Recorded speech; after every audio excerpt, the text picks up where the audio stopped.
అందరికీ నమస్కారం. వైరస్ వ్యాప్తి నియంత్రణ చర్యలు అనే ఈ వీడియో పాఠ్యాంశానికి మీ అందరికీ కూడా సాదర స్వాగతం.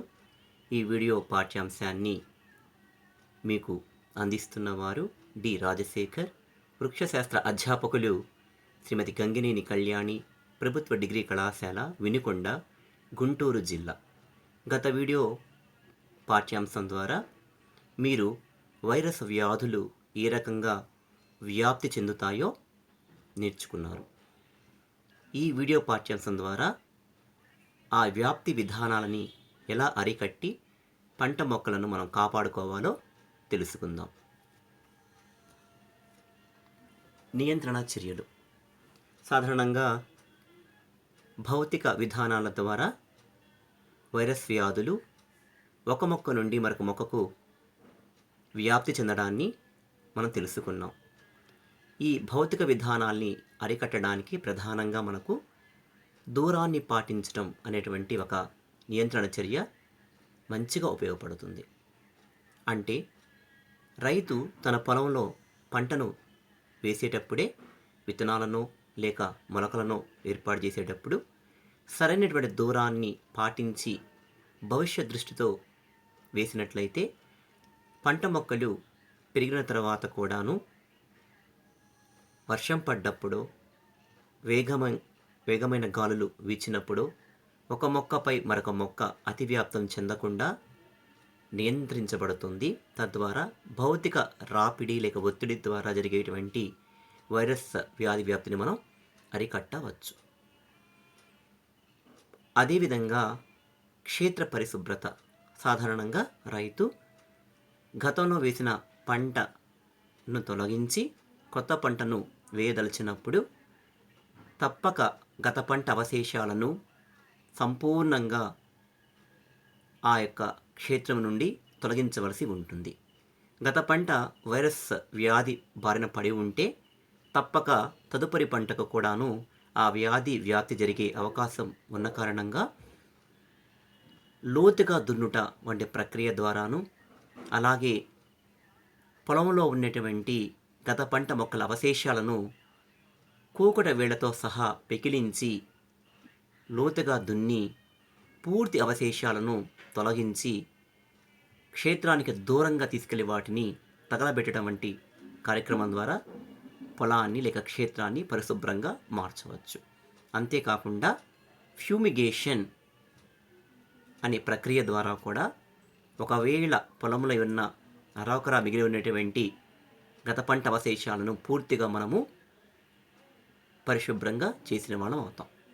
ఇది చాలా ముఖ్యమైనటువంటి ప్రక్రియ. అంతేకాకుండా ఈ దూరాన్ని పాటించిన క్షేత్ర పరిశుభ్రత అనేటువంటి కార్యక్రమాలు నిర్వహించేటువంటి రైతు తద్వారా తను పొలంలో సంచరించినప్పుడు కూడాను వాటి మధ్య దూరం ఎక్కువగా ఉండటం వల్ల తన ద్వారా జరిగేటువంటి వైరస్ వ్యాధి వ్యాప్తిని అరికట్టవచ్చు. అంటే తన బట్టలకు తన శరీరానికి అంటుకునేటువంటి పరాగరేణువులు, ఇతర పంట అవశేషాలు ఇతర మొక్కలకు సోకకుండా కూడాను అతనికి అవకాశం కలుగుతుంది. అలాగే స్టెరిలైజేషన్ ప్రక్రియ. సాధారణంగా వైరస్ సంబంధిత పదార్థాలు 50 డిగ్రీలు లేక అంతకు మించి కొంచెం ఎక్కువ ఉష్ణోగ్రత వద్ద ఏమాత్రము కూడాను మనలేవు. ఈ విషయాన్ని గ్రహించుకునేటువంటి రైతాంగము కావచ్చును, ఇతర వ్యక్తులు కానీ పంట మొక్కలతో పని పడ్డప్పుడు, అంటే వాటిని కత్తిరించాల్సి వచ్చినప్పుడు, ఇతర కార్యక్రమాలు చేసేటప్పుడు ఉపయోగించేటువంటి వ్యవసాయ పనిముట్లను మరిగే వేడి నీళ్ళల్లో 50 డిగ్రీస్ పైగా ఉన్నటువంటి నీళ్ళల్లో కనుక వాటిని ఉంచినట్లయితే కనుక ఆ యొక్క పనిముట్లపై ఉన్నటువంటి వైరస్ సంబంధిత అవశేషాలు పూర్తిగా నశించిపోతాయి. తద్వారా ఆ యొక్క పనిముట్లను మళ్ళీ మనము వేరే మొక్కలకు కూడా ఉపయోగించుకోవచ్చును. సాధారణంగా విత్తనాల ద్వారా వైరస్ వ్యాధి వ్యాప్తి గురించి మనం చదువుకున్నప్పుడు విత్తన వ్యాధి వ్యాప్తి అనేటువంటిది తక్కువ అని తెలుసుకున్నాం. దాని కారణాలు కూడా అనేకం ఉన్నాయని చెప్పని తెలుసుకున్నాం.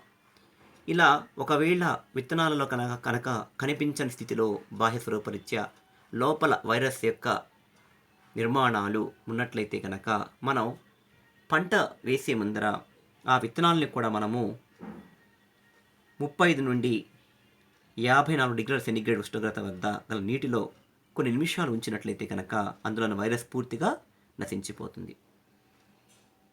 అలాగే సరైన శాఖోత్పత్తి విధానాలు, మనం అంటుకట్టుట, అంటు తొక్కుట, అలాగే ఇతర శాఖీయ విధానాలు, కుమ్ముకాండము, లసునాలు, లఘు లసునాలు, అలాగే సక్కర్లు, స్టోలన్లు వంటి విధానాలు అంటే తల్లి మొక్క భాగాలను నుండి కొత్త మొక్కలను ఏర్పాటు చేసే ప్రక్రియలు. వీటిని మనం ఏమంటామంటే శాఖోత్పత్తి విధానాలు అని పిలుస్తూ ఉంటాం. మరి ఇందులో ఇలా వాడేటువంటి ఈ యొక్క తల్లి మొక్కల యొక్క స్టాక్ భాగాలకు గనక వైరస్ ఉండి ఉంటే వాటి నుంచి వచ్చే కొత్త మొక్కలు తప్పక వ్యాధిని కొనసాగిస్తూ ఉంటాయి. అది చాలా వరకు నష్టాన్ని కలిగిస్తుంది రైతుకు. కాబట్టి ఏం చేయాలి అంటే కనుక మనం శాఖోత్పత్తి జరుపునప్పుడే ఎంపిక చేసుకునేటువంటి మొక్క భాగాలు సరిగ్గా ఉన్నాయా లేదా అని చూసుకోవాలి. ఒకవేళ మనకు గనక ఏదైనా కనుక అనుమానం వచ్చినట్లయితే కనుక ఈ యొక్క వేడినీటి చికిత్స ద్వారా కూడా కొంతవరకు మనం వాటిని అంటే గట్టి భాగాలు అయితే కనుక వాటిని కొంతవరకు మనము ఆ వ్యాధి వ్యాప్తి ప్రభావం నుంచి మనము కాపాడవచ్చు. మరి సాధారణంగా మనం చెరుకు మొక్కలను రేటూనింగ్ ప్రాసెస్ ద్వారా మనం కొత్త మొక్కలు ఏర్పాటు చేస్తూ ఉంటాం. అనగా తల్లి మొక్కల యొక్క కాండ ఛేదనాలు తీసుకొని ముచ్చట గల భాగాలతో తీసుకొని కొత్త మొక్కలు వేసుకునే విధానం అన్నమాట. ఇక్కడ చెరుకు మొక్కగా మనం వాడేటువంటి ఆ యొక్క కాండ ఛేదనాలు అనేటువంటివి కనుక వైరస్ని కలిగి ఉంటే తప్పక పంట మొత్తం కూడాను పూర్తిగా వైరస్ బారిన పడే అవకాశం ఉంది. దాన్ని నివారించడం కోసం కూడా మనం వేడినీటి చికిత్స చేసుకోవచ్చు. సరైనటువంటి స్టాక్ మొక్కలను, తల్లి మొక్కల భాగాలను మనం ఎంపిక చేసుకుంటే కనుక మనం వైరస్ వ్యాధిని నివారించవచ్చు. అలాగే మరి కలుపు నాశకాలు, కలుపు మొక్కలు అనేటువంటి పంట మొక్కలకు ప్రధాన శత్రువులుగా వాటి యొక్క పోషకాల కోసం ఇతర పెరుగుదల కారకాల కోసం పోటీ పడుతాయని తెలుసుకున్నాము. అంతేకాకుండా ఈ యొక్క కలుపు మొక్కలు అనేటువంటివి పంట పొలాల్లో ఉంటూ తమ ద్వారా అంటే అవి వైరస్ యొక్క సోర్స్గా వనరుగా ఉండి తద్వారా వాటి ద్వారా పంట మొక్కలకు ఆ వైరస్ వ్యాధుల్ని వ్యాపింపచేస్తూ ఉంటాయి. కాబట్టి పొలంలో కనుక మనము నిరంతరం కూడా పరిశుభ్రంగా ఉండే విధంగాను పంట మొక్కలు కాకుండా ఇతర ఏ మొక్క ఉన్నప్పటికీ కూడా పకిలించడం ద్వారాను మనం వాటి ద్వారా జరిగే వైరస్ వ్యాప్తిని సులభంగా అరికట్టిన వాళ్ళం అవుతాం. ఒకవేళ కలుపు మొక్కల తీవ్రత బాగా ఉన్నట్లయితే మనం రకరకాల టెక్నిక్స్ ద్వారా వాటిని మనము తీసివేయవచ్చు. రకరకాల భౌతిక విధానాలు కూడా దానిలో ఉన్నప్పటికీ కూడాను సంపూర్ణంగా కలుపు మొక్కలను పెరగకుండా చేయాలి, సమూలంగా నాశనం చేయాలనుకున్నప్పుడు మనకు మార్కెట్లో లభించేటువంటి 2,4-D 2,4,5-T వంటి కృత్రిమ ఆక్సిన్ రసాయన పదార్థాలను ఉపయోగించి మనము పిచికారీ చేసినట్లయితే కనుక కలుపు మొక్కలు పూర్తిగా సమూలంగా నాశనం చేయబడతాయి. అలాగే పరాన్నజీవ మొక్కల నియంత్రణ, పొలాల్లో మనకు కస్కుట, లొరాంతస్, స్ట్రైగా, వరబ్యాంకి, బెలనోఫోరా వంటి రకరకాలటువంటి పరాన్నజీవ మొక్కలు జీవిస్తూ ఉంటాయి. ఇవి సాధారణ పంట మొక్కలపై ఆధారపడి నీటినో లేక ఆహారాన్నో లేక రెంటి కొరకు కూడాను అవి ఆధారపడి జీవిస్తూ ఉంటాయి. వీటి వల్ల ఏమవుతుందంటే కనుక ఈ పరాన్నజీవ మొక్కలు తమకు తెలియకుండానే తమ ద్వారా తమలో ఉన్నటువంటి వైరస్ను ఈ పంట మొక్కలు ప్రవేశపెట్టే అవకాశం ఎక్కువగా ఉంటుంది. కాబట్టి మనం ఆ యొక్క పరాన్నజీవ మొక్కలు మనం పూర్తిగా సంపూర్ణంగా సమూలంగా వాటిని కూడా మనం పెకిలించి వేయాలి. పంట పొలంలో ఈ రకంగా కూడా ఏ మొక్కలు కూడా లేకుండా చూసుకుంటూ ఉండాలి.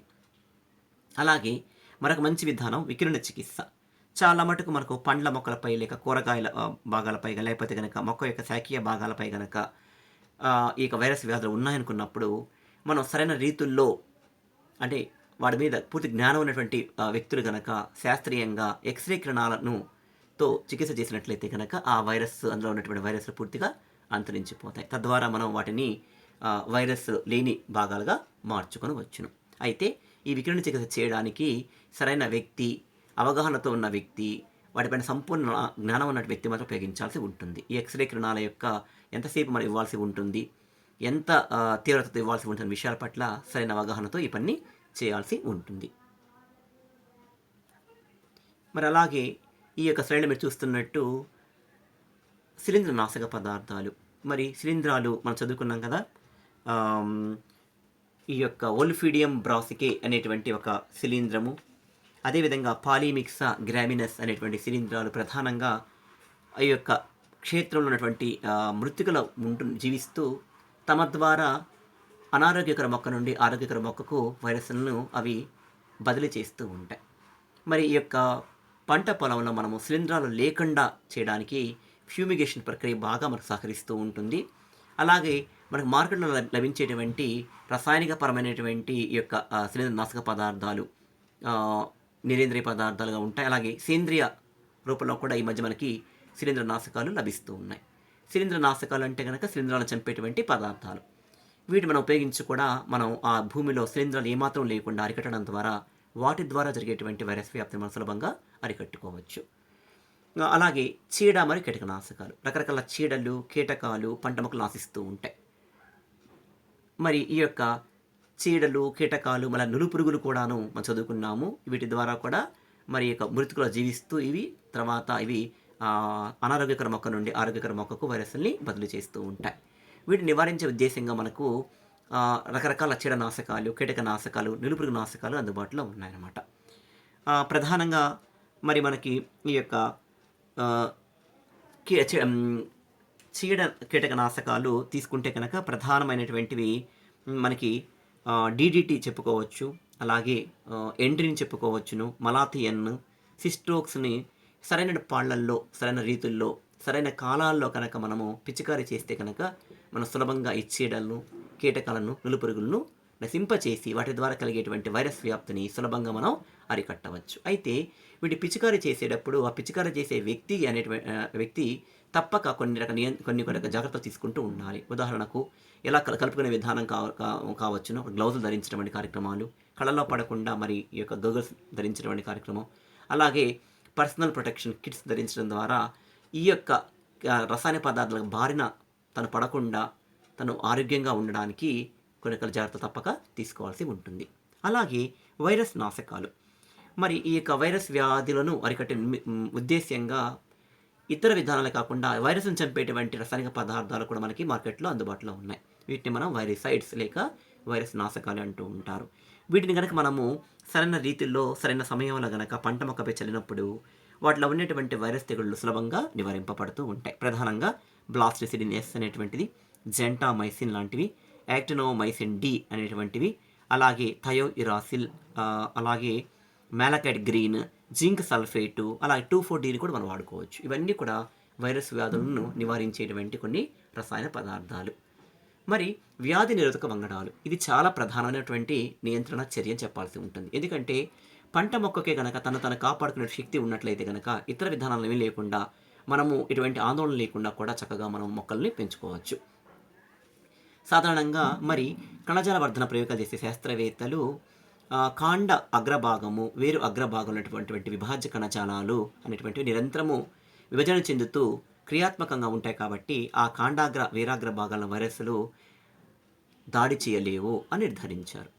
ఇప్పుడు మనం కనుక ఈ యొక్క కాండాగ్ర భాగము లేక వేరాగ్ర భాగమును ఎక్స్ప్లాంట్గా తీసుకొని కృత్రిమ వర్ధన యానకం పైన కనుక వాటిని మనము కణజాల వర్ధన ప్రయోగాలు నిర్వహించినట్లయితే కనుక వాటి నుంచి వచ్చేటువంటి మొక్కలు కూడాను ఈ యొక్క వైరస్ వ్యాధి తట్టుకునేటువంటి మొక్కలుగా ఉండవచ్చు. ఈ యొక్క భావన ఆధారంగా ప్రస్తుత కాలంలో అనేక రకాలైనటువంటి వ్యాధి నిరోధక వంగడాలు తయారు చేయబడ్డాయి. టుంగ్రో వ్యాధిని తట్టుకునేటువంటి వారి ఈ రకంగా తయారు చేయబడింది అన్నమాట. అలాగే మరి ఇది చాలా మంచి విధానం కూడా అవుతుంది అన్నమాట. సస్యభ్రమణం, అలాగే సస్యభ్రమణం అంటే కనుక రైతు సాధారణంగా వేసిన పంటని మళ్ళా పొలంలో వేసుకుంటూ పోతుంటే కనుక దిగుబడి సాధారణంగా తగ్గుతూ వస్తూ ఉంటుంది. దీనికి కారణం ఏంటంటే వైరస్ అనేటువంటివి అతిథిగా ప్రత్యేకతను చూపుతూ ఉంటాయి. ఒక పంట మొక్కను ఆశించి వాటి పాడు చేసిన వైరస్లు అనేటువంటివి ఎంత కాదన్నా కూడా ఆ పంట పొలంలో కొంతవరకు అవి మనగలుగుతూ ఉంటాయి. రైతు మరి అవన్నీ ఆలోచించుకోకుండా మళ్ళీ అదే పంటను వేసినట్లయితే కనుక ఆ పొలంలో ఉన్నటువంటి వైరస్ అనేటువంటివి మళ్ళీ కొత్త పంటను ఆశిస్తాయి. ఎందుకంటే గత పంట కూడా అదే మొక్కలు కాబట్టి తప్పక ఈ మొక్కలపై దాడి చేసే అవకాశం ఎక్కువ ఉంటుంది. అలా కాకుండా ఈ వైరస్ చక్రాన్ని నిలుపుదల చేయాలి అన్నట్లయితే కనుక రైతు తప్పక సస్యభ్రమణం ఎల్లప్పుడూ కూడాను ఒకే పంటను వేయకుండా ఒక్కో సమయంలో ఒక్కొక్క పంటను మార్పు చేస్తూ ఉండటం వల్ల అవి చక్కగా పెరుగుతాయి, వైరస్ వ్యాధి బారిన పడకుండా ఉంటాయి, అధిక దిగుబడి ఇచ్చేటువంటి అవకాశం కూడా ఉంటుందన్నమాట. సో మనము ఈ రకంగా పంటను వేసే రైతు లేక ఉద్యానవన కృషి వలరు కానీ ఈ యొక్క శాఖోత్పత్తి ప్రయోగాలు చేసే వ్యక్తులు కానీ ఇవన్నీ దృష్టిలో పెట్టుకుంటే ప్రారంభం నుంచి కూడాను చుట్టూ ఉన్న పరిసరాలు పరిశుభ్రత, అలాగే పొలం యొక్క పరిశుభ్రత, పొలంని ఫ్యూమిగేట్ చేయటము, పంట మొక్కలు ఎంపిక చేసుకునే ప్రక్రియలో లేక విత్తనాలు ఎంపిక చేసే ప్రక్రియలో కొంత జాగ్రత్త పాటిస్తూ ఉండాలి. పంట మొక్కల మధ్య ఎడం పాటించడం వంటి కార్యక్రమాలు, అంటే తద్వారా గాలి కానీ నీరు కానీ వేగంగా వచ్చినప్పుడు వాటి ద్వారా ఒక మొక్క నుంచి మరో మొక్కకు రాపిడి కానీ లేకపోతే భాగాలు కొట్టుకుపోవడం వంటి కార్యక్రమాలు జరగకుండా నివారించడం ద్వారాను, ఒకవేళ వైరస్ ఎంత చేసినా కూడాను వైరస్ వ్యాధులు వస్తే కనుక మరి దాని కారణంగా మనకి శిలీంద్రనాశకాలు, చీడనాశకాలు, కీటకనాశకాలు, వైరస్ నాశకాలు వంటివి, అంటే వాడి యొక్క వ్యాప్తి చేసేటువంటి కారకాన్ని బట్టి మనం ఉపయోగించుకున్నట్లయితే కనుక చాలా మట్టుకు మనం ఈ యొక్క వైరస్ వ్యాధిని అరికట్టవచ్చు. ప్రధానంగా సస్యభ్రమణం చేయడం ద్వారాను, అలాగే వ్యాధి నిరోధక వంగడాలను మనం ఉపయోగించడం వల్ల కూడా చాలా మేలు జరిగే అవకాశం ఉంది. ఎందుకంటే ఇతరత్ర ఈ విధానాల గురించి మనం ఆలోచించకుండా మంచి మొక్కల్ని, వ్యాధి నిరోధక తత్వాలు ఉన్న మొక్కల్ని ఏర్పాటు చేసుకుంటే కనుక ఫలితాలు మంచిగా ఉంటాయి. ఈ శ్రేణులను మీరు చూడవచ్చు. ఒక మొక్కకు మరొక మొక్కకు మధ్య మరి దైర్ఘ్యంగా కావచ్చును, వ్యాసార్థపరంగా కావచ్చును, సరైనటువంటి ఎడాన్ని పాటించడం వల్ల మనము ఇలా ఈ పటం చూస్తున్నట్టుగా కనుక రైతు కనుక చేసినట్లయితే కనుక ఈ యొక్క భౌతిక విధానాల ద్వారా జరిగేటువంటి వైరస్ వ్యాప్తిని మనం ఈజీగా అరికట్టుకోవచ్చు. అలాగే ఈ పటాలు మీరు చూడవచ్చును. మరి నాశకాలను చల్లుతున్నటువంటి వ్యక్తి, అలాగే కొన్ని రకాలైనటువంటి మార్కెట్లో ఉండేటువంటి కీటకనాశకాలు. ఈ పాఠాన్ని శ్రద్ధగా మనం మీ అందరికీ కూడా కృతజ్ఞతలు. మరొక వీడియో పాఠంలో కలుసుకుందాము. అంతవరకు సెలవు. ధన్యవాదాలు.